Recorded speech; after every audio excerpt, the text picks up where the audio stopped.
Welcome back, and I've been looking forward to having our good friend back with us because I so appreciate and respect his experience and his viewpoints, and are talking about our good friend Frank Gaffney. He's the president of the Institute for American Future. He's also has acted as President Reagan's Assistant Secretary of Defense for International Security Policies. He has served as Deputy Assistant Secretary of Defense for Nuclear Forces and Arms Control Policy. Frank has also founded and led for 37 years the Center of the Security Policy. He's the host of Securing America with Frank Gaffney and the Real Americans Voice Network, and co-author of the indictment, Prosecuting the Chinese Communist Party and Friends for the Crimes Against America, China, and the World. In other words, he's a busy guy. You can check out his website, securingamerica.tv.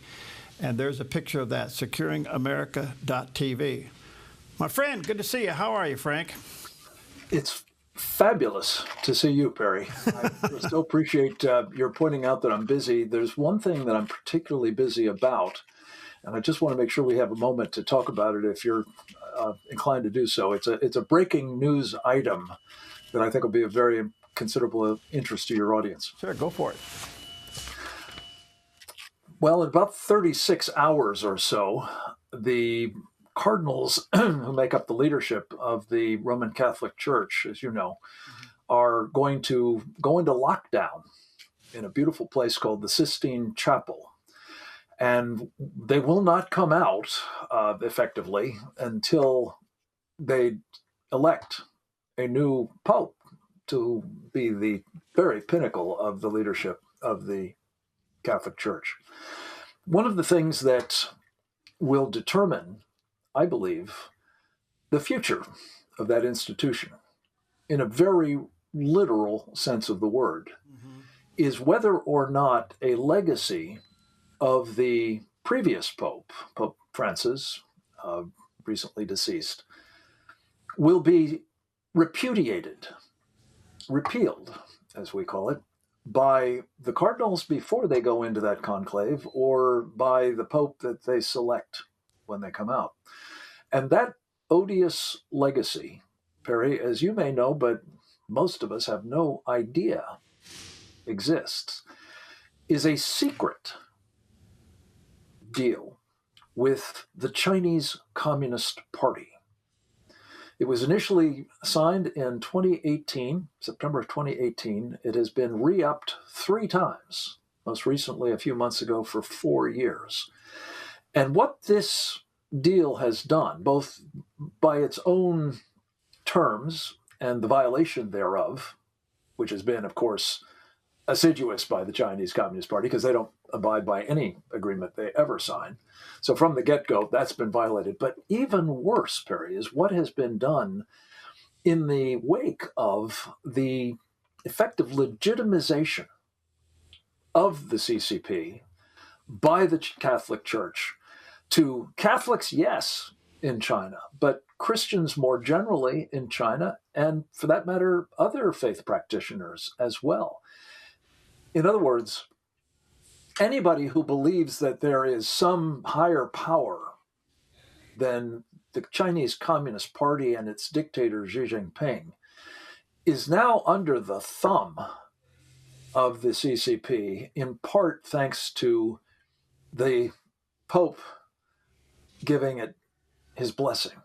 And going silent, by the way, on all of the crimes of the Chinese Communist Party against humanity and other ways. And the final point is this. I urge your listeners to go to repealthedeal.org. There are 2 actions they can take there. One gets them in touch directly with their own representatives here in the United States, if they're Americans. The other is something that's open to everybody, American and foreign alike, at change.org. And we urge people to come up on the net now, because in the next 36 hours, it may be that decisions are taken that will change the trajectory of the church in these respects. And I think by so doing, be a great boon to people of all faiths, and certainly Roman Catholics especially. So, Frank, was this deal primarily in exchange for continuing operations within China for the Catholic Church. In other words, still have a bishop oversee that area, to still be active within the church. So they made this deal with the CCP? I think that was the pretext, yes. And the idea would be that the Catholic Church would have a say in the selection of those bishops. But one of the things that, again, has been honored in the breach about it is that the Chinese Communist Party has simply started appointing these people on their own, including two last week, Perry. After the Pope died, they just put them up, and they're now going to be running the church. And as you know, I'm sure, part of the problem here is that ever since Mao Zedong's time, there has been a concerted effort by the Chinese communists to destroy the religion, yes, of course, but to do so under the guise of a so-called patriotic Catholic association. They don't call it a church, but an association. And the idea would be to force all Catholics to, practice their faith in accordance with that. Well, one problem with that is, of course, the Patriotic Catholic Association of the Chinese Communist Party is about worshiping Xi, not Jesus Christ. And more to the point, what they're doing with it is they are basically compelling everyone to conform in a way that makes them subject to surveillance and persecution. Okay. And, even though there is an underground church that's still operating clandestinely, they're applying the screws to it, as well as other Christian denominations and their underground church and the Falun Gong, the Uyghur Muslims, the Buddhists, and so on. We can spend a lot of time on this, but let me just quickly ask you this, Frank. Every time that Pope Francis was referred to, there was this word "but." He was a nice guy, he was humble, but he did this, but. And the but referred to his wokeness, and I'm just trying to summarize it. In the meantime, the true parishioners in the United States stopped funding the church. It was like 40% down in its income from the United States. So the faithful can't have a say in this, and it's with their wallet. And they are now showing that up. And I don't know if that's going to be on the table inside the conclave, but boy, you got to look at this long and hard. You bet. And just to put a fine point on it, I think that it's especially true of American Catholics. Right. Because they actually, I think, still care about freedom, and they can vote with their wallet. And one of the things that is said to be operating with this Chinese deal is that it has been making some payments to the Catholic Church in exchange for this legitimization and blind eye and all the rest of it. But Catholics can vote with their feet or their wallet, as you say, right now, and it could make an enormous difference, not only in what happens in the run-up to this conclave, but what happens in its course, and therefore what happens going forward. Yeah. We need a reversal from the past practice, but, if you will, of Pope Francis with respect to the Chinese Communist Party. Okay, well, we'll see. They go into the conclave on Thursday. So let me ask you this to reserve the time here. We since have seen our national security advisor get reassigned. And Marco Rubio now has absorbed that responsibility along with Secretary of State. What's your take on all that? It's a very interesting parlor game inside Washington, trying to make sense of it. First of all, thank you for letting me talk about the other topic. No, you're fine. Yeah, I know we've got a lot of other things to cover.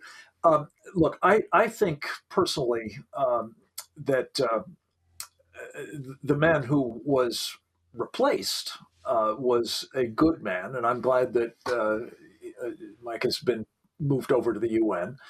I trust that he will get through his confirmation hearings, notwithstanding the ongoing saga of Signalgate, as it's called. The arrangement with Marco Rubio is clearly a temporary one. There is chatter at the moment in Washington that Steve Miller is likely to be the next national security advisor, which is an interesting choice. He's a guy who knows everything there is to know about the border and immigration, and I think Homeland Security. Not a guy who's been deeply involved, at least in an official capacity that I know of, in national security more broadly defined. But he's clearly an able man, and he's got the confidence of the president, and that's what you want in that job. And I think he can staff the National Security Council with capable people to support him in making up for any shortfalls, if indeed he gets the job. But the bottom line is this: I don't think this is evidence of chaos or even sort of classic Trump churning, if you will. I think this is a reassignment to a position where Mike can do a lot of good, and another can step in and perhaps do better than Mike Waltz did as the National Security Advisor to the President. All right, let me take a quick break. Go to securingamerica.tv. That's Frank's new website, securingamerica.tv. There's a picture of the landing page. Check that out. We'll take a quick break. We'll be right back.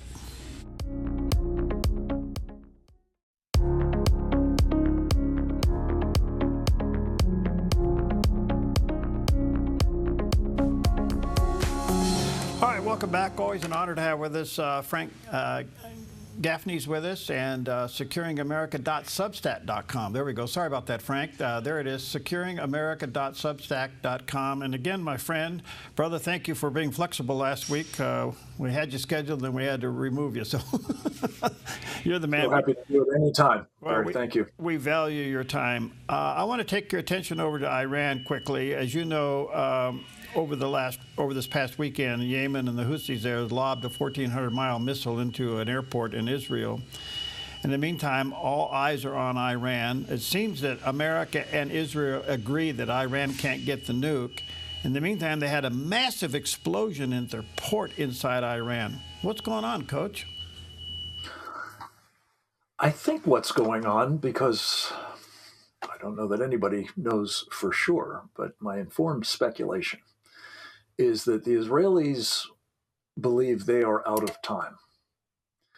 And while they agree with Donald Trump that Iran must not be permitted to get nuclear weapons, I think they believe that the president's continuing pursuit of a deal that would prevent that from happening is not only unlikely to succeed any more than the numerous other such efforts have, but that it could result in the destruction of the state of Israel if indeed a nation, a regime, most especially, that has for over 40 years made it a mantra of death to Israel. Almost always followed, by the way, folks, by the mantra, death to America. Because they, of course, as you know, Perry, they think of Israel as just the little Satan and we're the great Satan. And we're in their crosshairs, make no mistake about it. So I think what the Israelis are doing is using covert operations to destroy targets that might help buy a little time in terms of what has been an imminent danger, that the decades the Iranians have beavered away to get nuclear weapons are now at any moment going to produce the desired result. And let me just point out of something that I think is important to keep in mind. As I mentioned, they've been at this for easily 20 years, probably longer.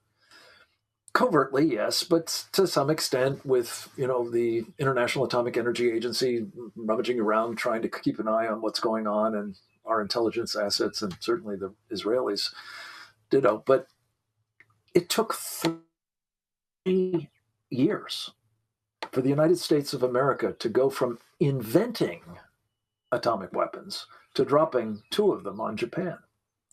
So with all of the assistance that is now available, including just on the internet, to say nothing of, nukes are us, North Korea, or nukes are us, Pakistan, or perhaps others, willing to transfer nuclear weapons to them, let alone bet their buildup of all of the infrastructure to make their own. It's just unimaginable to me that if they haven't already got these things, it's minutes, not days, let alone weeks or months away from having the threat that would enable them to bring death to Israel on a massive scale and to us as well. I'm sure our intelligence knows that as much as Israel knows. I'm sure they're sharing intelligence. Is it possible that Israel goes at it alone because they're out of time? I think they are going it alone. The question is, do they go at it full throttle alone when they need our help, honestly? And I think that President Trump is willing to provide that help, but he just kind of wants to do so over a longer period of time. And he's right to want to do that, by the way, to give that help. Let's just be clear, because this is a perfect example of the Trump doctrine, Perry. He doesn't want American troops on the ground or otherwise engaged in an endless war. An ally is prepared to step up and defend itself. It does not want our boots on the ground. It wants only the material they need and maybe some logistical support or intelligence, as you say. That ought to be what we help bring about. And here's the way it ought to be applied in my humble judgment. Not to try to find all of the elements of a widely deployed, advanced, hardened, underground, defended nuclear infrastructure. Because even with the unbelievable insights that I'm not so sure our intelligence is all that good on this, by the way, but the Israelis have been so good. They actually expropriated and brought out of the country the entire nuclear file with the documents of the whole weapons program. But here's the point. If we provide that help, I hope it will be for the purpose of not chasing around after their nuclear infrastructure, but of creating conditions under which the people of Iran can at long last liberate themselves, as they have sought to do again and again and again over the years, from the regime that represses them horrifically and threatens us every single day. And that means taking down some of that security apparatus of the Iranian Revolutionary Guard Corps, which is critical to the survival of the regime. And I think that's what the Israelis are beginning to go after with some of these attacks. And it's not just the one in the port, by the way. There have been several of them, including one, I think, just the other day. All right. So to that point, let's jump right in the middle of it. The only way this is ever going to be successful is for a regime change, right? Right. You're clicking your background there. That's okay. We like you in any color. I have to put another quarter in. That's okay. We like you in any color we can get you. But at the end of the day, you know that the intelligence. To your point, Israel has the intelligence. They know where it is. If they have the backing and the supplies from the United States, this could happen very quickly. But I think it has to be more than a refinery and then taking out a nuke. There has to be a regime change because the atmosphere of the citizenry now is prime for regime change. You bet. I couldn't agree more. Unfortunately, the president is surrounded by some people who think that under no circumstances can we be involved in any way in trying to help the people of Iran free themselves.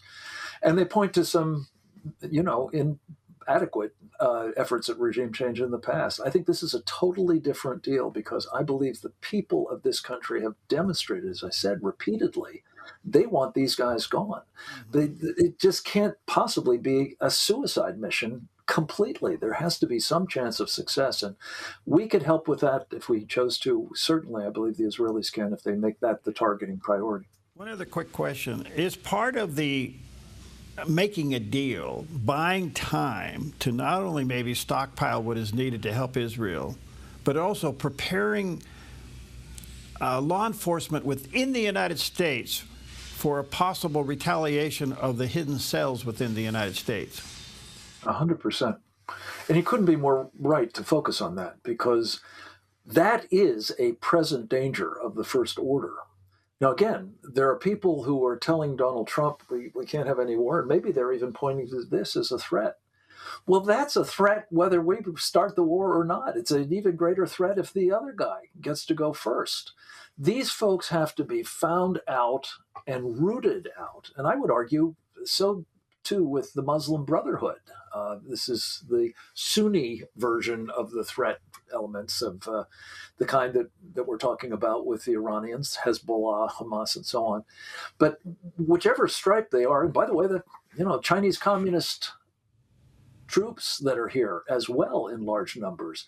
And one of the thoughts I'd just leave your audience with, Perry, is I think that one of the things that we learned, if not before, when that United Healthcare executive was murdered on the streets of New York, and the guy that they believe shot him in cold blood in the back wasn't discovered as a result of surveillance cameras in New York City or even law enforcement across the country. It was a guy flipping burgers, I think in a McDonald's in Altoona, Pennsylvania. That's called crowdsourcing situational awareness. And we need to be bringing that to bear by cluing up the public about the various forces that are here and that need to be found and need to be neutralized. And we need their help identifying them. We don't want their help neutralizing them. They need to work with the authorities to do that. But we need more eyes on because they're here and they're ticking time bombs. So, less than a minute, but do you think that the administration is working with National Guard units around the United States as well as police force on being high alert if there was a regime change in Iran? I pray so. The previous director of the FBI talked about it all the time, but I didn't see any evidence that they were actually doing that. But you need to have people who know what they're talking about. They're clued up about it. A great friend of mine is a fellow by the name of John Guandolo. He's been trying to train at the federal and state levels. They need to touch base with him to make sure that the training, the help, the coordination that they're doing actually is up to the task. Wow. Good to see you, Frank. God bless you, friend. Thanks for being there. Let me start our viewers and listeners. His new website is called securingamerica.substack.com. There's the picture of the landing page. Check that out and support him. And repealthedeal.org, please. Okay. Right away. Good. Good. Take care of it. Good to see you, Frank. God bless you. Stay in the fight, buddy. You too, my friend.